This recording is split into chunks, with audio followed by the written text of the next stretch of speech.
ഇനി നോക്കുങ്ങൾ, സാക്ഷാൽ ഗുജറാത്തിലെ അവസ്ഥ. നരേന്ദ്രമോദിക്കെതിരെ സാക്ഷി പറഞ്ഞവർക്ക് ഗുജറാത്തിൽ നിന്ന് നാടുവിടേണ്ടി വന്നതുപോലെ ആ കല്ലാങ്കുഴിയിൽ സാക്ഷി പറഞ്ഞ ആളുകൾക്ക് കിട്ടുന്ന വിലക്ക് സ്വന്തം വീടും പുരയിടവും വിറ്റുപോകേണ്ടി വരുന്ന സാഹചര്യം ഒരു ജനാധിപത്യ രാജ്യത്ത്, ഭരണ സംവിധാനങ്ങളുള്ള ഒരു നാട്ടിൽ എങ്ങനെ സംഭവിക്കുന്നു? അത്തരം ആളുകളുടെ കയ്യിൽ ഭരണം ലഭിക്കരുത് എന്ന് ചിന്തിക്കുന്നത് ഒരു മനുഷ്യാവകാശത്തിന്റെ ഭാഗമാണ്. 2013 നവംബർ 20 മണ്ണാർക്കാട് കല്ലാങ്കുഴിയിൽ രണ്ടുപേരെ വെട്ടിക്കൊലപ്പെടുത്തിയ കേസിലെ സാക്ഷികൾക്ക് നേരെയാണ് വധഭീഷണി ഉയർന്നിട്ടുള്ളത്. കാഞ്ഞിരപ്പുഴ പഞ്ചായത്ത് വൈസ് പ്രസിഡന്റ് സിദ്ദീഖ് ഉൾപ്പെടെ പ്രതികളായ മുസ്ലിം ലീഗ് പ്രാദേശിക നേതാക്കൾക്കെതിരെ മൊഴി നൽകിയാൽ വധിക്കുമെന്നാണ് ഭീഷണി. കഴിഞ്ഞ ദിവസം കേസിലെ പ്രധാന സാക്ഷികളായ മൊയ്തുണ്ണി, ഹസൻ എന്നിവരെ കേസിലെ പ്രതികൾ മർദ്ദിച്ചിരുന്നു. നിങ്ങൾ സാക്ഷി പറഞ്ഞാൽ 2 ഫ്ലെക്സ് ബോർഡ് മരണപ്പെട്ടവരെ ഫ്ലെക്സ് ബോർഡ് അവിടെ വെക്കുന്നു. ഇതേ ഗതി നിങ്ങളെ അവിടെ കെട്ടിത്തൂക്കും. ഫ്ലെക്സ് നിങ്ങളെ കെട്ടിത്തൂക്കും. പിന്നെ ഒരു അപ്പോഴത്തേക്ക് എന്റെ അനുജന വിട്ടാൽ തല്ലി എന്നെ 3-4 ആൾക്കാർ എന്നെ തടുത്ത് നിർത്തി. ഒന്നും ഞാൻ 2 അടി എനിക്ക് കിട്ടിയുള്ളൂ. പക്ഷെ അനുജനക്ക് അറിയാതെ അന്നേരം പോയി കിടക്കണം. വധഭീഷണി പേടിച്ച് വീടും നാടും ഉപേക്ഷിച്ചു പോകേണ്ട അവസ്ഥയിലാണ് സാക്ഷികൾ. ഈ ഒരു സാഹചര്യം ഒരു ജനാധിപത്യ രാജ്യത്ത് വരാൻ പാടില്ല.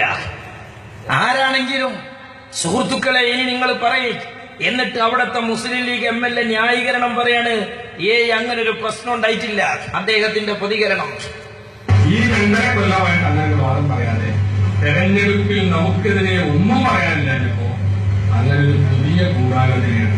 അത് ഗൂഢാലോചനയല്ല. 2013 ഈ കൊലപാതകം നടന്നതിന്റെ ശേഷം മണ്ണാർക്കാട് പോലീസ് സ്റ്റേഷനിലേക്ക് SYS നടത്തിയ മാർച്ചിൽ, അന്ന് അവിടെ നടത്തിയ പ്രസംഗത്തിൽ നമ്മൾ ഉറക്കെ പറഞ്ഞു, ഈ MLAയുടെ കറുത്ത കരങ്ങളുണ്ട് ഈ ക്രൂരന്മാരുടെ പുറകിൽ.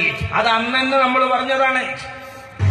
ഈ മണ്ണാർക്കാട് നിന്ന് UDFന്റെ ജനവിധി അട്ടിമറിക്കാനുള്ള ഒരു ശ്രമത്തിന്റെ ഭാഗമാണ്. അല്ല, ജനാധിപത്യം അട്ടിമറിക്കപ്പെടരുത് എന്ന താല്പര്യത്തിന്റെ ഭാഗമാണ് കാന്തപുരം ഉസ്താദിന്റെ പ്രസ്താവന. ഇതിൽ ഈ പ്രതികളെ പ്രതികൾ നിയമത്തിന്റെ മുമ്പിലാണ്. അതെ, നിയമത്തിന്റെ മുന്നിലുള്ള പ്രതികളെ ആർക്കും സഹായിക്കാൻ കഴിയില്ലെങ്കിൽ TP വധത്തിന്റെ പേരിൽ പിണറായിയെ വേട്ടയാടേണ്ടതുണ്ടോ? നിങ്ങൾ വേട്ടയാടിക്കോളി, ഞങ്ങൾക്ക് അതിലൊരു ചുക്കുമില്ല. പിണറായിയും കണക്കാൻ, ഞങ്ങൾക്ക് കുഞ്ഞാലിക്കുട്ടിയും കണക്കാൻ. പക്ഷേ നിയമത്തിന്റെ മുന്നിലുള്ള ഒരു പ്രതിക്ക് വേറെ ആർക്കും ഒന്നും ചെയ്യാൻ പറ്റൂലെങ്കിൽ എന്തിന് TP വധത്തിന്റെ പേരിൽ പിണറായി വേട്ടയാടപ്പെടണം? എന്തിന് സഹോദരന്മാരെ ശുക്കൂർ വധത്തിന്റെ പേരിൽ ജയരാജൻ വേട്ടയാടപ്പെടണം? അപ്പോ നിയമത്തിന്റെ മുന്നിൽ പ്രതികൾ വന്നാലും ചിലതൊക്കെ ചെയ്യാൻ ചിലർക്ക് കഴിയും എന്ന് നിങ്ങൾക്ക് തന്നെ ബോധ്യമുള്ളത് കൊണ്ടല്ലേ അതിന്റെ പേരിൽ നിങ്ങൾ അവരെ വേട്ടയാടുന്നത്? പക്ഷേ ഇതിന് ഒരു പാർലമെന്റ് തെരഞ്ഞെടുപ്പ് കഴിഞ്ഞു, പഞ്ചായത്ത് തെരഞ്ഞെടുപ്പുകൾ കഴിഞ്ഞു, അപ്പോഴൊന്നും വിഷയമില്ല. അപ്പോഴൊക്കെ ആ വിഷയമുണ്ട്. കഴിഞ്ഞ പഞ്ചായത്ത് ഇലക്ഷനിൽ ആ വിഷയമുണ്ട്. മണ്ണാർക്കാട് മണ്ഡലത്തിലെ 5ഓളം പഞ്ചായത്തുകൾ മുസ്ലിം ലീഗിൽ നിന്ന് നഷ്ടപ്പെട്ടിട്ടുണ്ട്.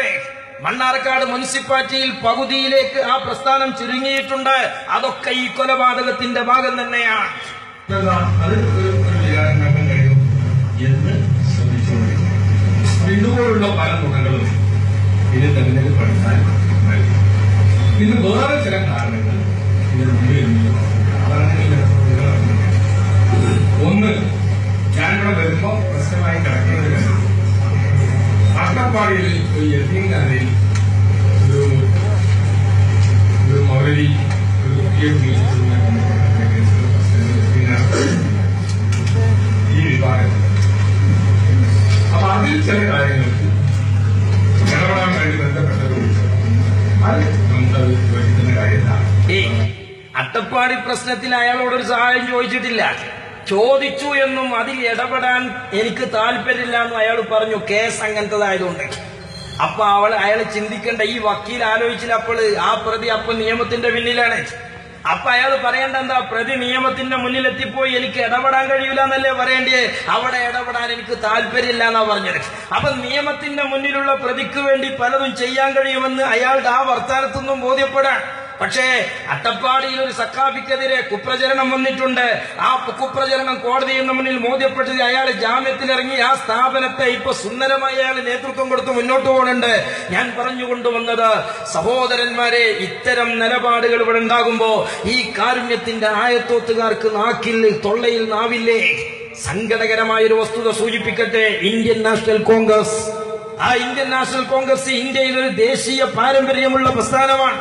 പക്ഷേ മുസ്ലിമീങ്ങളുടെ കാര്യം വരുമ്പോ അതിലെ ന്യായാന്യായങ്ങൾ നോക്കാതെ ഇത്തരം സാമുദായിക സംഘടനകൾക്ക് കൊടചൂടി ഈ സമുദായം വേട്ടയാടപ്പെടുന്നത് കണ്ടില്ലെന്ന് നടക്കുമ്പോ കണ്ണുനീരൊലിക്കുകയാണ്. ഞാൻ ഓർക്കുന്നു, എന്റെയൊക്കെ മണ്ഡലം വണ്ടൂരാണ്. ആ വണ്ടൂര് മണ്ഡലത്തിൽ AP അനിൽകുമാർ എന്ന് പറയുന്ന MLA ഉണ്ട്. സകല കല്യാണത്തിനും കാലുകുത്തുന്ന ഈ MLAക്ക് എളങ്കൂർ എന്ന് പറയുന്ന പ്രദേശത്ത് ഒരു ഹാജിയാര് അകാരണമായി കൊല ചെയ്യപ്പെട്ടിട്ട് ആ മയ്യത്തിന്റെ വീട്ടിലൊന്ന് പോയി നോക്കാൻ പോലും അയാൾക്ക് ഇതുവരെ സന്മനസ്സുണ്ടായില്ല. സങ്കടകരമാണ്, വേദനാജനകമാണ്. സുഹൃത്തുക്കളെ, ഞങ്ങൾക്ക് ഞങ്ങളെ പ്രസ്ഥാനവുമായി ഇവിടെ ജീവിക്കണം. ഇരിക്കട്ടെ, ഞാനത് സാന്ദർഭികമായി സൂചിപ്പിച്ചതാണ്. ഞാൻ പറഞ്ഞുകൊണ്ടുവന്നത് റിസാലത്തും കറാമത്തും നിഷേധിച്ചുകൊണ്ടാണ് റഷീദ് വഹാബികൾക്ക് തൗഹീദ് ഉണ്ടാക്കി കൊടുത്തത്.